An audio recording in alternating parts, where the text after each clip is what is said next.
కేంద్ర మంత్రులు మనోహర్ లాల్ కిషన్ రెడ్డికి లేఖ రాశారు.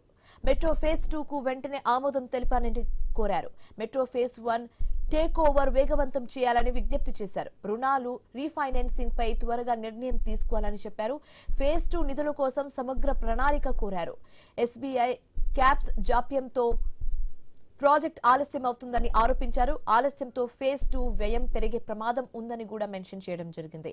అయితే మెట్రో విస్తరణ హైదరాబాద్ భవిష్యత్తుకు కీలకమని సీఎం రేవంత్ రెడ్డి స్పష్టం చేశారు.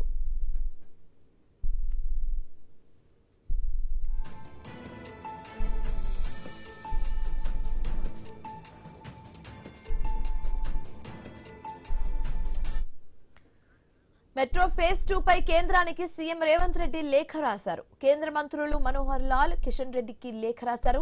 మెట్రో ఫేజ్ 2 కు వెంటనే ఆమోదం తెలపాలని కోరారు. మెట్రో ఫేజ్ 1 టేక్ ఓవర్ వేగవంతం చేయాలని విజ్ఞప్తి చేశారు. రుణాలు రీఫైనాన్సింగ్ పై త్వరగా నిర్ణయం తీసుకోవాలని అడిగారు. ఫేజ్ 2 నిధుల కోసం సమగ్ర ప్రణాళిక కోరారు. ఎస్బీఐ క్యాప్స్ జాప్యంతో ప్రాజెక్ట్ ఆలస్యం అవుతుందని ఆరోపించారు. ఆలస్యంతో ఫేజ్ 2 వ్యయం పెరిగే ప్రమాదం ఉందని కూడా మెన్షన్ చేశారు. మెట్రో విస్తరణ హైదరాబాద్ భవిష్యత్తుకు కీలకమని సీఎం రేవంత్ రెడ్డి స్పష్టం చేశారు.